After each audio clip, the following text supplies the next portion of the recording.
പണ്ട് കാലത്ത് നമ്മൾ ഈ പറയുന്ന പോലെ അരവിന്ദൻ സാർ, അടൂർ സാറ്, സാറിൻ്റെ പേരുണ്ട്, അല്ലെ ഷാജനുക്കരൻ സാറ്, പിന്നെ ഡോക്ടർ ബിജു കഴിഞ്ഞാൽ പിന്നെ പേരുകൾ കുറഞ്ഞു കുറഞ്ഞു വരുവാണ്.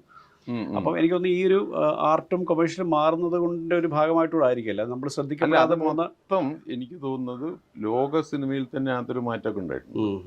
പക്ഷേ നമ്മൾക്കറിയാത്ത ഒരു സംഗതി എന്ന് പറഞ്ഞാൽ നമ്മൾ വലിയ അപകടങ്ങളിലൂടെയോ വലിയ അവസ്ഥകളിലൂടെ കടന്നു വരുന്ന ഒരു ജനതയല്ല. അത് കടന്നു പോകുന്ന ജനതകളുണ്ട്. ഇപ്പോൾ പാലസ്റ്റീൻ പോലത്തെ ഒരു സ്ഥലം, അല്ലെങ്കിൽ ഇറാനിയൻ സിനിമകൾ. അപ്പോൾ അവർക്കൊക്കെ അതിനുള്ള ഊർജം കിട്ടുന്നത് അവർ അത്തരം ജീവിതം അനുഭവിക്കുന്നുണ്ടാണ്. അപ്പോൾ അത്തരം സിനിമകൾ എപ്പോഴും ഉണ്ട്. പക്ഷെ ഞാൻ പറഞ്ഞ പൊതുവെ സിനിമയുടെ ഒരു ഒരു ഒരു ഡെപ്ത് എന്നൊക്കെ പറയുന്ന സാധനം ഉണ്ടല്ലോ, അത് പലതരത്തിലാണ്. ഇപ്പോൾ ഈ ഫിലിം എന്ന് പറഞ്ഞ ഇതുണ്ട്, ഫിലിം തന്നെ ഇല്ലാതായില്ല. ഫിലിമിനൊരു ഡെപ്ത് ഉണ്ടായിരുന്നു. അത് ഈ ഡിജിറ്റൽ സിനിമകൾക്ക് എന്തൊക്കെ പറഞ്ഞാലും ആ ഡെപ്ത് ഇല്ല. അല്ല, അത് ലോകം മുഴുവൻ അക്സെപ്റ്റ് ചെയ്തുള്ള സംഗതിയാണ് ഈ ഇത്. അപ്പം അത് ഈ ആറ്റിറ്റ്യൂഡിലും വരും. ആറ്റിറ്റ്യൂഡ് തന്നെ അങ്ങ് ഇറങ്ങി വരുന്ന അത്തരം ചിന്തകളില്ല സിനിമയിൽ. സിനിമ അതിൻ്റെ ആവശ്യമില്ല എന്നും കൂടി ഏതാണ്ടൊരു പ്രൂവൺ ഇതായിട്ടുണ്ട്. നമ്മളെ എൻ്റർടൈൻ ചെയ്താൽ മതി, നമ്മൾ അത്രയും നേരം ഇരുന്നാൽ മതി, അപ്പോൾ അതിന് ബോറടിക്കാതിരുന്നാൽ മതി, അല്ലെങ്കിൽ കൂടുതൽ ചീപ്പൻ ഉണ്ടാവാതെ ഉള്ള തന്നെ എൻ്റർടൈൻമെൻറ്റ് മതി എന്നൊക്കെ പറയുന്നതോടുകൂടി ഒരു സംതിങ് കോൾ ഷാലോ ആയിട്ടുള്ള ഒരു അവസ്ഥയുണ്ട്.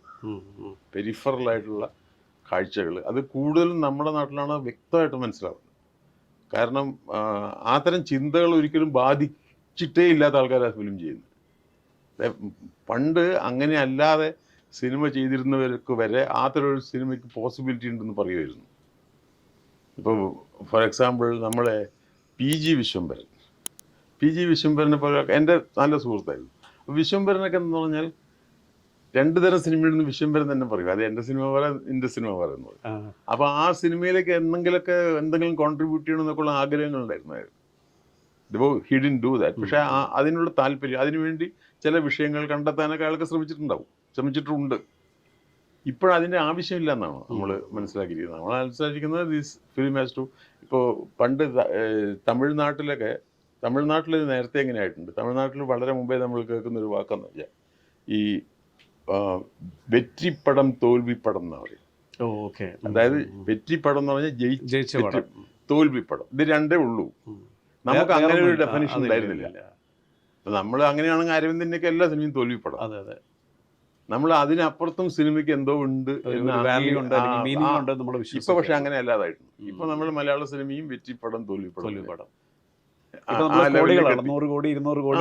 ഓരോരുത്തരും കോടികളുടെ കണക്ക് പറയുകയൊക്കെ ചെയ്യുമ്പോൾ എത്ര കിട്ടി, എന്ത് കിട്ടി, മനസ്സിലായില്ലേ?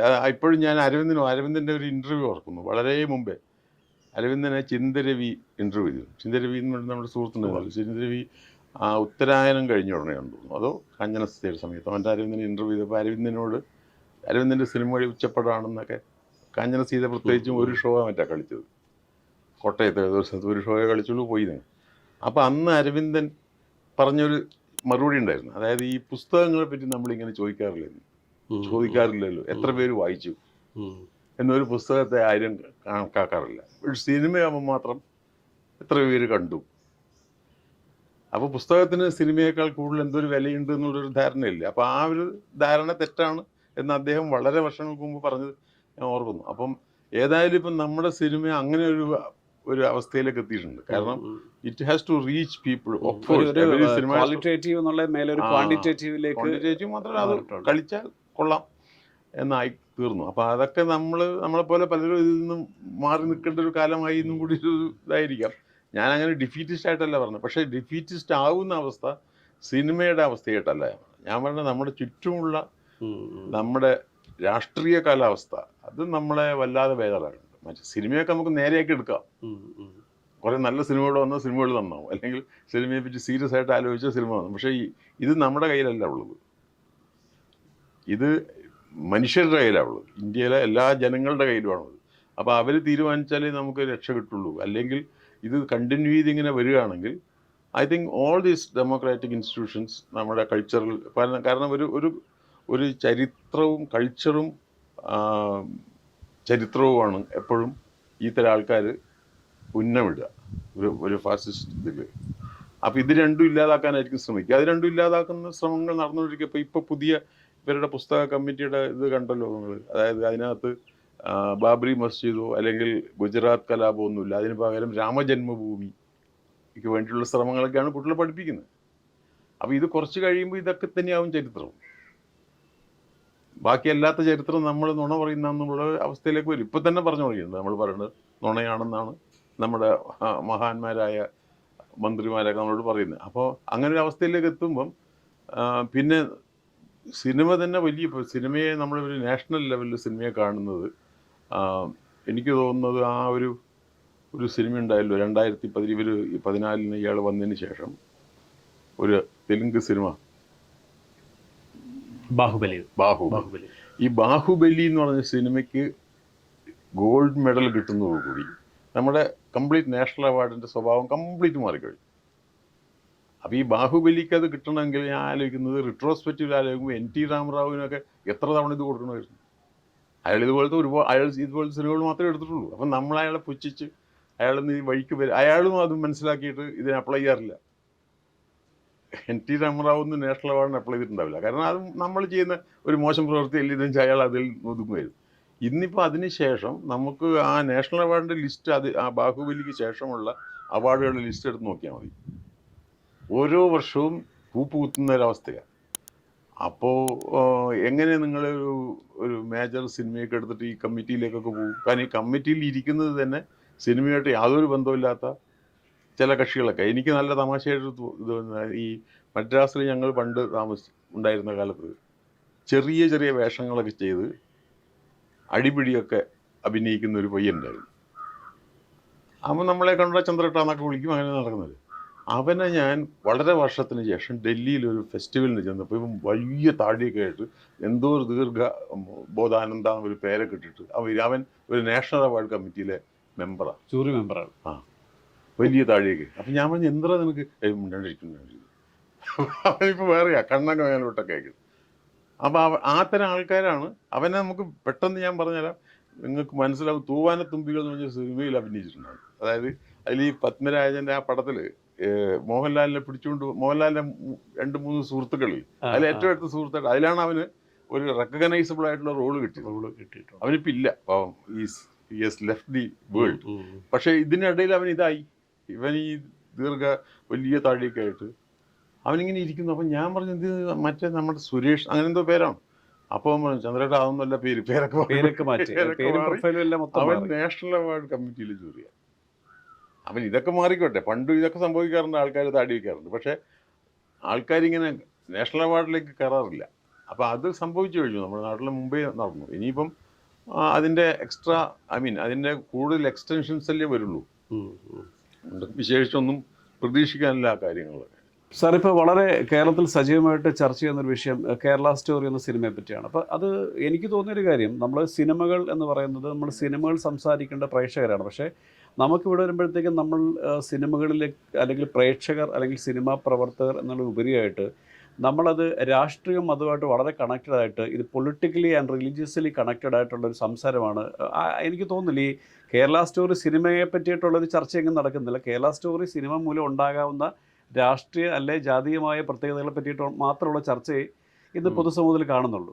അപ്പോൾ ഇതെന്താണ് സാറിനൊരു കാഴ്ചപ്പാട്? എങ്ങനെയാണത്? ഇതിങ്ങനെ തന്നെയാണോ നമ്മൾ അഡ്രസ്സ് ചെയ്യേണ്ടത്? ഞാനിപ്പോൾ നിങ്ങൾ വരുന്നതിന് ഒരു കുറച്ച് മുമ്പ് ഒരു മെമ്മോറാണ്ടത്തിൽ സൈൻ ചെയ്തോളൂ. ഈ സിനിമയുടെ പ്രദർശനത്തിന് എതിരായിട്ടുള്ള ഒരു മെമ്മോറാണ്ടം. അത് ഇങ്ങനെ കണ്ടിന്യൂ ചെയ്യരുതെന്നും, കാരണം ഇത് ചില പള്ളിയിലൊക്കെ ഇതിൻ്റെ പ്രദർശനങ്ങൾ വരികയും ഇപ്പോൾ ദൂരദർശനിൽ കാണിച്ചത് മാത്രമല്ല ചില പള്ളിക്കാരൊക്കെ അതേപറ്റി വാർത്തയിൽ കാണും. അപ്പോൾ അല്ല, നമ്മളതിനെ കാണുന്ന എങ്ങനെ വെച്ചാൽ ഒരു സിനിമയും അങ്ങനെ ക്വസ്റ്റ്യൻ ചെയ്യാൻ പാടില്ല എന്ന് നമുക്ക് പറയാം. കാരണം cinema has to be seen എന്നിട്ട് വേണം പറയാം. പക്ഷേ ഇതിൻ്റെ മൊത്തം കൺസെപ്റ്റും അതിൻ്റെ തുടക്കം തന്നെ വളരെ ഹീനമായ രീതിയിലുള്ള ചില പ്രൊപ്പഗൻഡയാണെന്ന് നമുക്ക് എല്ലാവർക്കും മനസ്സിലാവുന്നതുകൊണ്ടാണ് ഈ ക്വസ്റ്റ്യൻ. അപ്പോൾ ഒരു സംസ്ഥാനത്തെ ഇങ്ങനെ തരം താഴ്ത്തി കാണാനും നമ്മുടെ ഒരു ജനതയെ തന്നെ തരം താഴ്ത്താനുമായിട്ടുള്ള ഒരു ഹീനമായ ശ്രമമായതുകൊണ്ടാണ് നമ്മളതിനെ എതിർക്കുന്നത്. അപ്പോൾ അതിൽ സിനിമ മുഴുവൻ കണ്ട് ചെയ്യണം എന്നൊന്നും പറയേണ്ട കാര്യമില്ല. കാരണം ഇത് അത്രയും മോശമാണ് അതിൻ്റെ ചിന്താ പദ്ധതി. ഞാൻ അതിനെതിരായിട്ടുള്ളൊരു മെമ്മോറാണ്ടത്തിൽ ഇപ്പോൾ ഒപ്പിട്ടതുകൊണ്ട് അത് തന്നെ എനിക്ക് പറയാൻ പറ്റും. ഈ ഇത്തരം ഏർപ്പാടുകൾ പാടില്ല എന്നുള്ളത്. കാരണം ഇത് സ്റ്റാർട്ട് ചെയ്തത് മുതൽ കശ്മീർ ഫയൽസ് എന്ന് പറഞ്ഞൊരു സിനിമയിലാണ്. അതെ അതെ.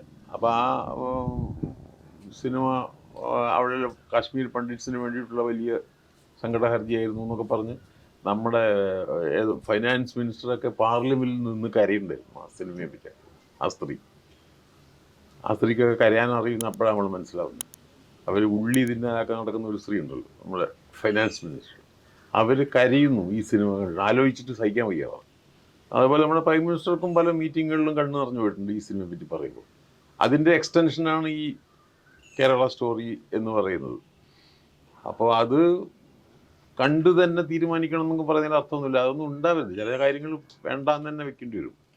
ഇപ്പം നമ്മൾ മലയാളികൾ എന്ന് പറയുന്നവർ വളരെ പ്രബുദ്ധരാണെന്ന് പറയുന്നുണ്ടെങ്കിൽ ഇപ്പം അതേ സമയത്തിന് ആവിഷ്കാര സ്വാതന്ത്ര്യം 2 കാര്യങ്ങൾ പറയുന്നുണ്ടല്ലോ.